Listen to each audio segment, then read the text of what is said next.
महानगर गॅसची वाहिनी टाकत असताना ठाण्याला पाणी पुरवठा करणाऱ्या जुन्या जलवाहिनीला भगदाड पडण्यात आलेला आहे। ठेकेदाराच्या हलगर्जीपणामुळे ही जलवाहिनी फुटली होती। ही जलवाहिनी दुरुस्त केल्याचा दावा ठाणे महानगरपालिकेकडून करण्यात आला होता। मात्र हा दावा करून ठाणे महानगरपालिकेने ठाणेकरांची फसवणूक केली आहे। आताही दररोज 40 दशलक्ष लिटर पाणी गळती होत आहे। या प्रकरणी महानगर गॅसचे कंत्राटदारांवरती गुन्हा दाखल करावा, तसेच या प्रकाराला जबाबदार असलेल्या अधिकाऱ्यांना निलंबित करावं, अशी मागणी राष्ट्रवादी काँग्रेस शरदचंद्र पवार पक्षाचे जिल्हाध्यक्ष मनोज प्रधान यांनी केली आहे।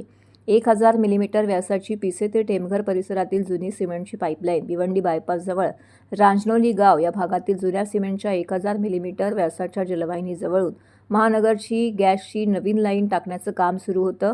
या कामादरम्यान ड्रिलिंग करत असताना मुख्य जलवाहिनीला भगदाड पडला असून मोठी गळती सुरू झाली होती।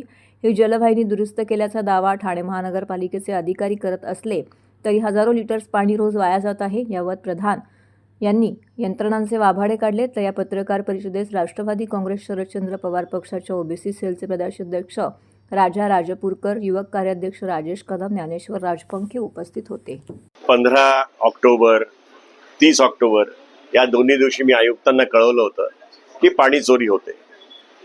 त्याच्यावर ते अधिकारी येऊन भेटले की साहेब थोड्या ठिकाणी चोरी होत होती, आम्ही ते कट केलं वगैरे वगैरे वगैरे सगळं झालं। त्याच्या पुढे जाऊन आपण गेल्या महिन्यात बघितलं की 10-12 दिवस कसे हाल आपले पाण्यासाठी होत होते। नंतर आपल्याला सांगण्यात आलं की ते महानगर गॅसच्या ठेकेदाराचं काम चालू असताना तिथे पाणी गळती झाली। आता वस्तुस्थिती तिथे अशी आहे की 1200 mm चा एक MS ची लाईन येते आणि 1000 mm ची एक जुनी लाईन आहे। तर या महानगर कंपनीचे ठेकेदार काम करत असताना त्या लाईन तुटली। 10, 12, 15 दिवस बिन पाण्याचे टँकरवर ठाणे महानगरपालिकेच्या सगळ्या नागरिकांनी आपलं जीवन पुढे ढकललं।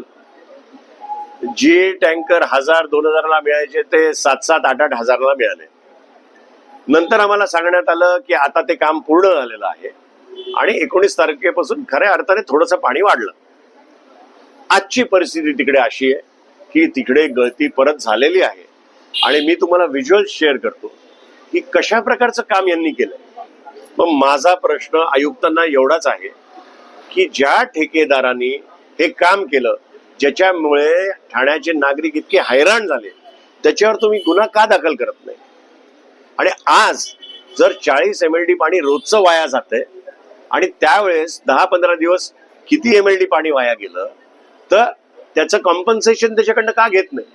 आपल्याला मीटर लावता, एक रुपया आमच्याकडून ठाणेकर नागरिकांकडे तुम्ही वसूल करता आणि मग ज्या ठेकेदारामुळे एवढं पाण्याचं नासधूस झाली आहे, तुम्ही त्याच्याकडनं का त्याच्या पैशाचं कॉम्पन्सेशन घेत नाही त्या पाण्याचं? हा माझा मूळ प्रश्न आहे।